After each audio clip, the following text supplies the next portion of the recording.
I'm back with 25 books 2025, according to March 2025 in Great Yarmouth.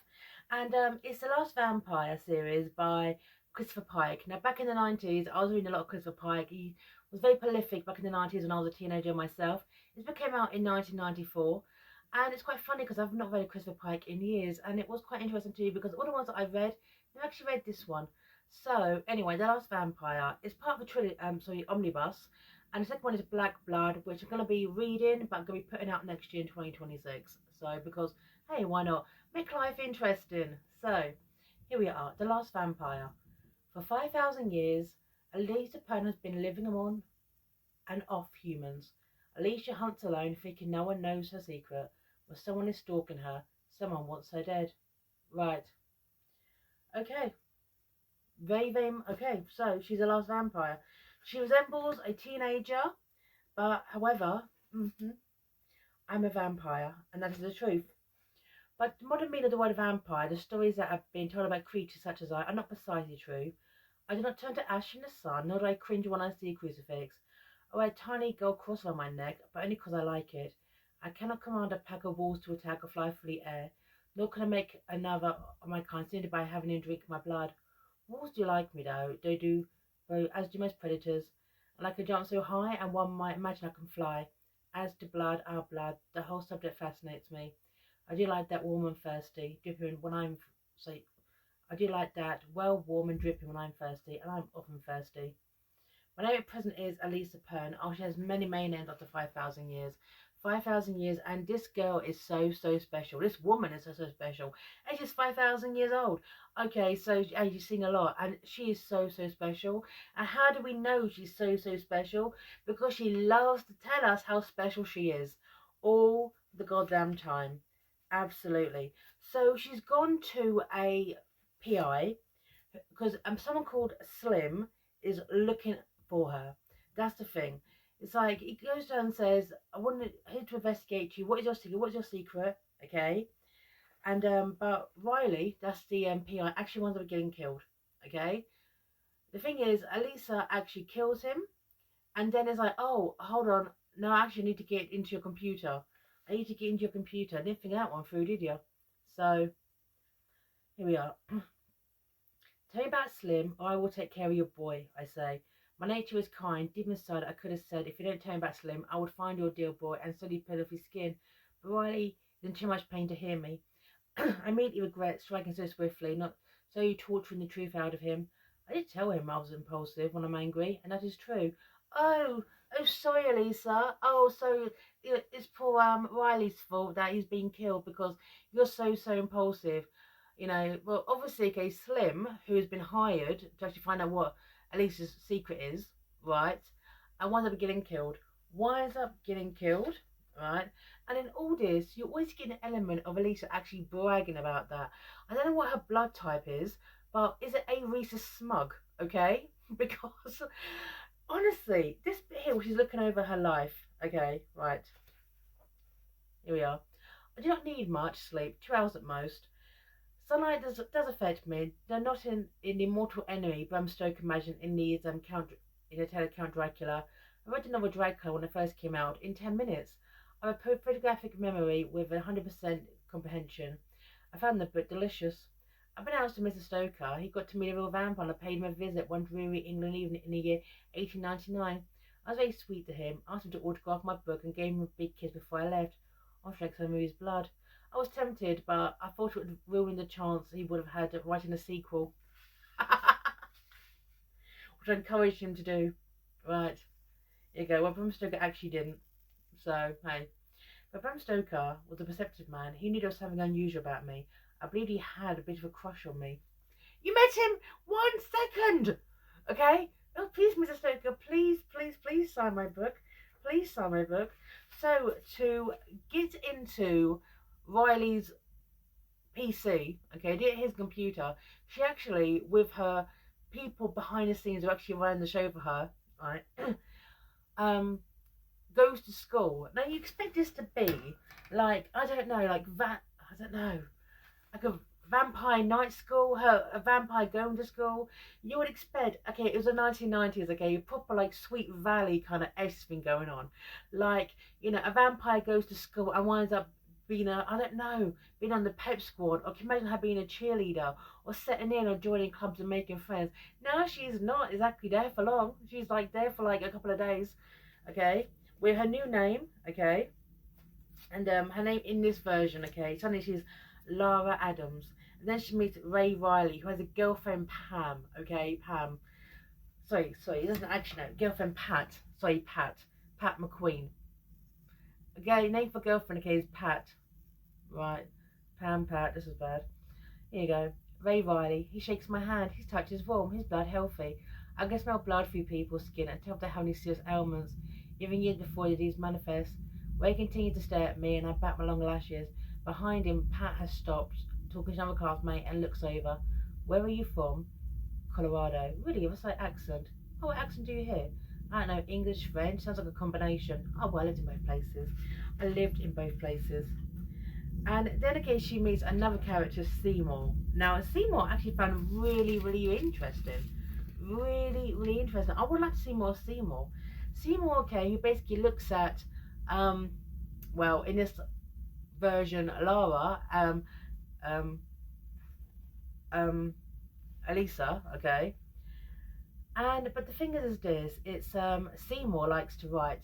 Seymour likes to write, is quite intuitive, and he looks at Lara, and thinks, is this thing a bit sus about you? Here you go. Especially when, okay, she's doing archery, and she's brilliant each time, of course she is. Of course she is. Here we go. Right. I feel the same way about mathematics. I'm great at it, but it bores me to death. What does interest you? Writing. What did I write? I don't know yet. The strange and unusual fascinates me. I read a lot of horror books. Do you like horror? Yes. I started to make a joke out of his question, something about how close it is to my heart. I fear deja vu sweeps over me. The feeling startles me, for I haven't had it in centuries. The sensation is intense. I put a hand to my heart to steady myself, while searching for the source of it. Seymour reaches out to help, and I feel once more the sickness flowing beneath his skin. I'm not sure what the nature of his disease is, but I have a good idea what it is. Right. Yeah, because Seymour's sick. Seymour's absolutely sick. After a long day at school, where Alisa convinces Ray to come to her house and put furniture together. Put furniture together, if you wouldn't mind, yes. It turns off seducing him to get into his father's computer. This bit here, you actually start flashing back to Alicia's past, which I thought was more interesting. I think a linear narrative would have been way more interesting than these flashbacks. The flashbacks are better than the actual story.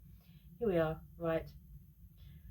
As I doze off, I know that it's also the people I've met today that have cut deep into me, where the iron blood flows like a black river over the cold dust of forgotten ages, dripping onto this green world, onto the present, like the curse of the Lord himself. I hope to dream of Krishna as I fall asleep, but I do not. The devil is there instead. Yaksha, the first of the vampires, as I am the last. And then it flashes back to Alicia's life, and it starts out this. Now, interesting too, it's this bit here, because she was born in India 5,000 years ago, okay, but this bit here, we were the original Aryans, blonde and blue-eyed. We invaded India before there were calendars, like a swarm of hornets in search of warmer climates. We brought sharp swords and spilled so much blood. But in 3000 BC, when I was born, we were still there, no longer enemies, but part of the culture. Right? I came into this world named Sita, in a small village in Rajasthan, where the desert had already begun to blow in sand from the dead lands to the west. I was there at the beginning and had a friend, the mother of all vampires, Amber, which meant mother in my language. She was a good woman. But however, Amber came down with a disease which killed her, but the thing is she was pregnant at the time. However, a priest showed up, and when she died, it should have ended there. Her body should have been taken to the cremation ground and offered to Vishnu, her ashes thrown into the river. But recently, an Agorian priest had entered our village. He had other plans for her body. Agora was a left-handed path, the dark path, and none would have listened to what the priest had to say. The panic over the plague had been in the air. But the priest put his blasphemous ideas, and many listened to him because of their fears of the plague. So that's what happened is that Amber died at 8 months pregnant, and then a priest comes along and basically says, we're going to use her body to get rid of this plague. However, as you can imagine, it goes during this spell, during this incantation, it goes absolute tits up, okay? And she was hideous to behold. This is Amber. Her face dripped blood, her eyes bulged from her head when it pushed out from the inside. Her grin widened over her teeth as if pulled by wires. Worst of all was her tongue. It stretched much longer than any human tongue could, almost a foot, curling and licking in the air at the smoking snakes that danced beside what was left of the fire. I watched it in horror, knowing that I was seeing a Yakshina come to life.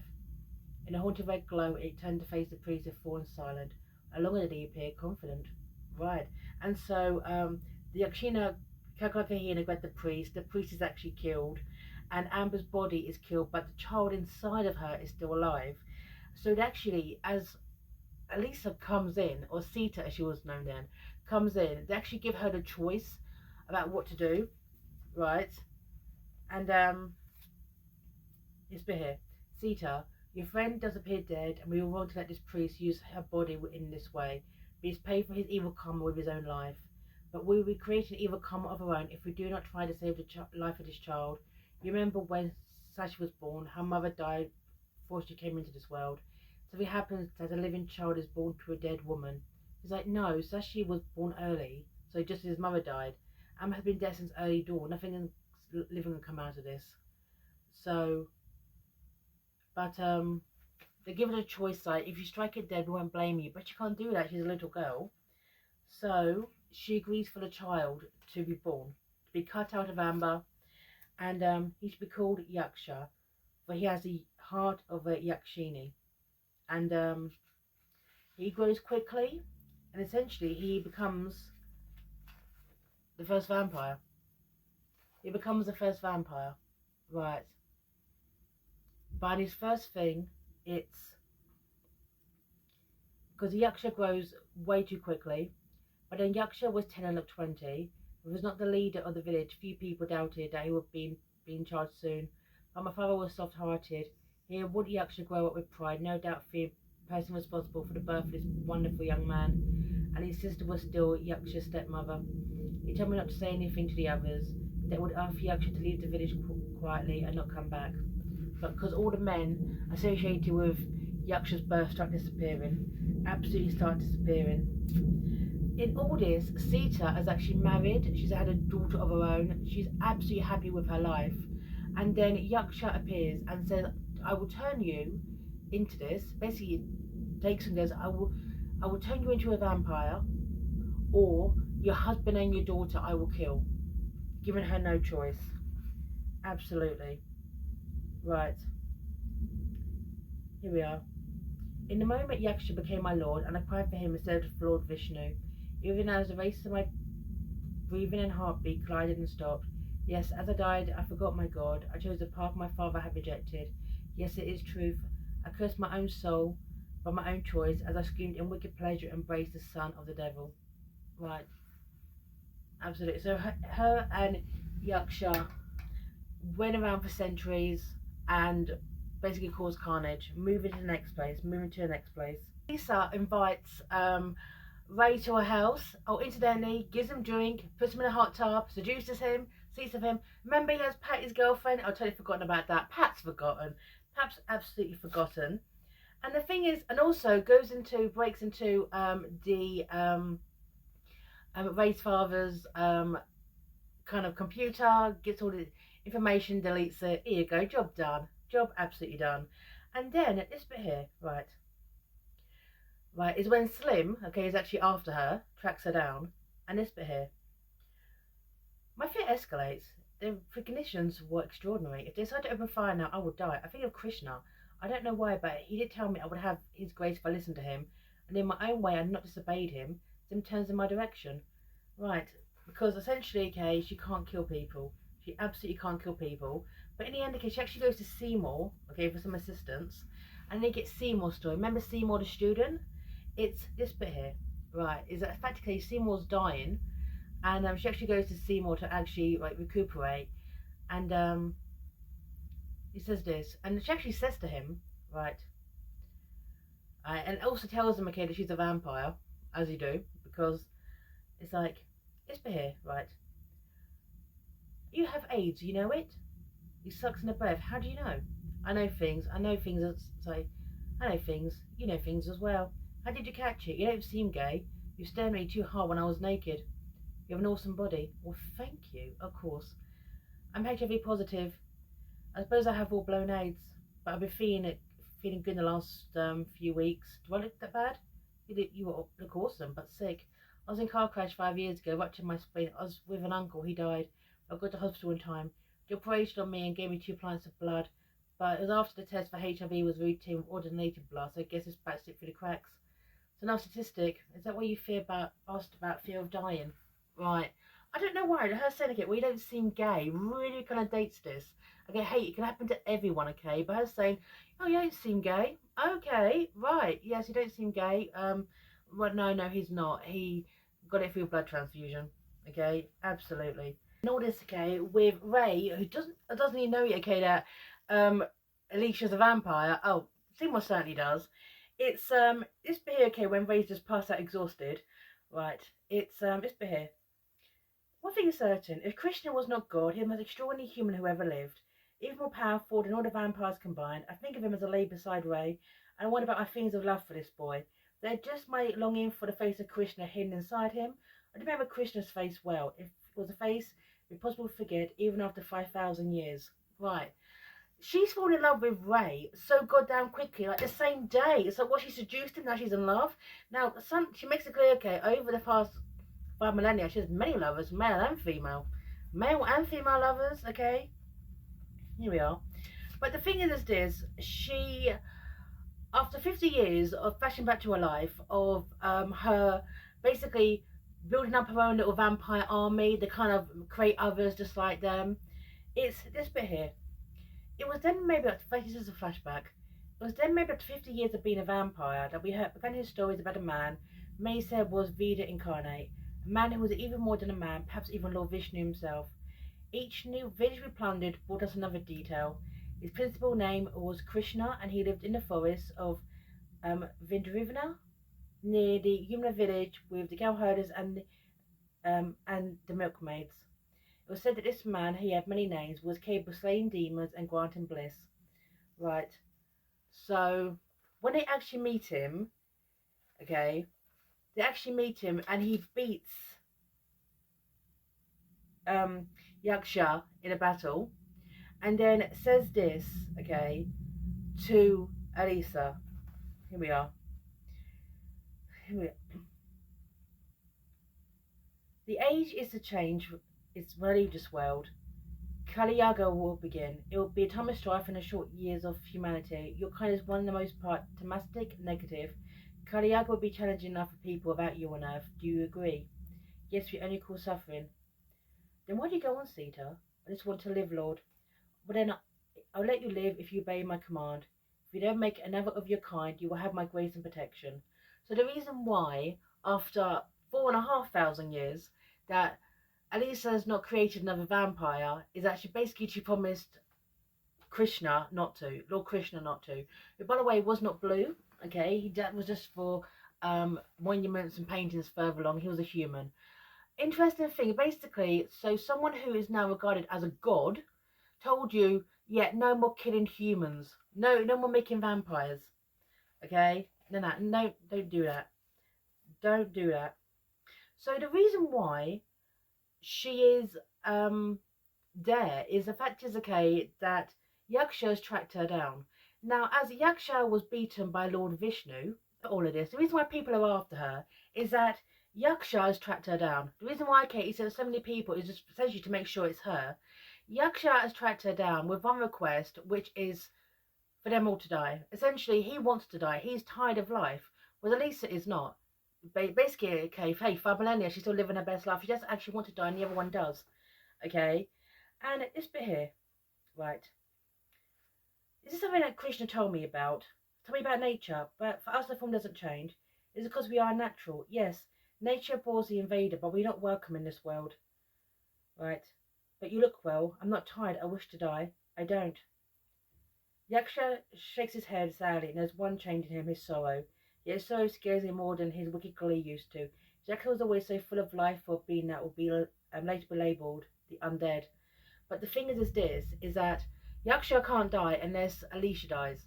Now, when Lord Krishna, okay, when he was defeated by Lord Krishna said, "You cannot leave this earthly plane unless you destroy every vampire which you created," which he's done apart from Alisa. She's the last one. She's the last one, and he has to kill her so he can die himself. And of course, that is not going to happen. And instead, in all this, by the way, Ray is injured, and so Alisa has to do one thing she promised herself she would never do, and that's to create a vampire, and it's Ray. Here you go. "I want to save you," he whispered. "Right, I want to save you," I say. "Do you want me to save you? Can you?" "Yes, I can put my blood in your blood." "Become a vampire like you?" "Yes, you could become like me." And so he does, because she loves him so much. She only just met him basically the day before, but she loves him so much. She absolutely loves him so much. And also, what she also does is, okay, cure Seymour's AIDS. Okay, she goes to Seymour, a vial of her blood, to get him to drink it, mentioning that the AIDS epidemic is not new. A form existed in the past, basically in my village. I've seen it in action in ancient Rome. So there's been something very, very similar, okay, for, I guess, 5 millennia. And this bit here, right? "Tell me how you managed to survive the AIDS epidemic of the past," said Seymour. "My blood is potent. My immune system is impenetrable. I'm not just come to seek your help, though you've helped me. I've come here to help you. I want to give you my blood, not enough to make you a vampire, but enough to destroy the virus in your system." It's like, "Will that work?" "I don't know. I've never done it before. Could it be dangerous?" "Sure, it might kill you." It says for a moment, what am I to do? So Alisa has just cured AIDS. That's different. That's different, you know. This she went from thinking, okay, that he was gay to suddenly thinking, okay, that he realised that he wasn't. He got it from a blood transfusion. But now she's gonna cure it. It's gonna make her own Igor.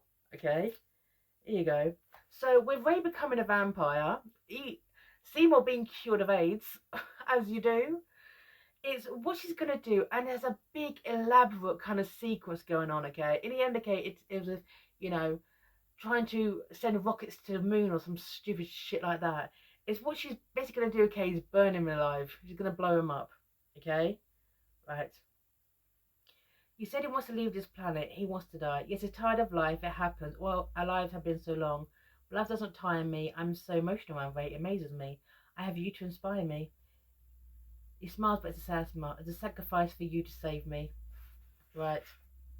A sacrifice. An absolute sacrifice. So, and why, okay, they're working together, okay, on this plan to essentially blow up, okay, Yaksha. It's bit here. "I tell Ray about the birth of Yaksha and how he in turn turned me to a vampire. I talk to him about meeting Krishna, but here my words fail me. I do not weep, I do not rave. I simply cannot talk about him. Ray understands, encourages me to tell him about my life in another era, and she was basically lived her best life for all those years. All those years, right? And but in the end, um, even though, okay, she basically tricked Yaksha into essentially being blown up, being burned alive. Okay, um, it's this bit here from Yaksha. "You broke your vow because you loved this young man. Is there any reason you broke it? You must still have Krishna's grace. You became a vampire to protect Rama and your child. You must have had his grace from the beginning. That is why he showed you such kindness. I did not see that till now. I cannot harm you. He did not wish me to." Desha glances at the burning fuse. "You better hurry." So Ray and Alisa run from the building, and then it blows up.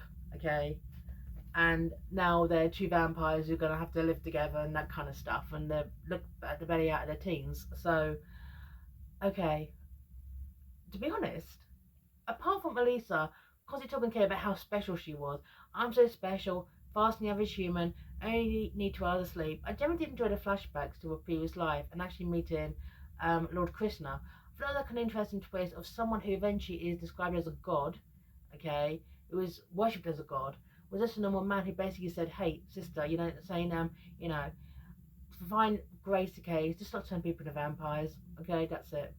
And the first vampire, Yaksha died, so now she's a lost vampire.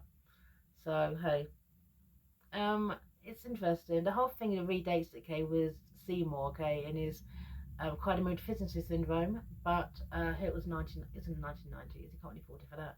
Anyway, I'm going to be reading Black Blood, and it's going to be coming out next year. Okay, I'm going to read the blurb as a thing.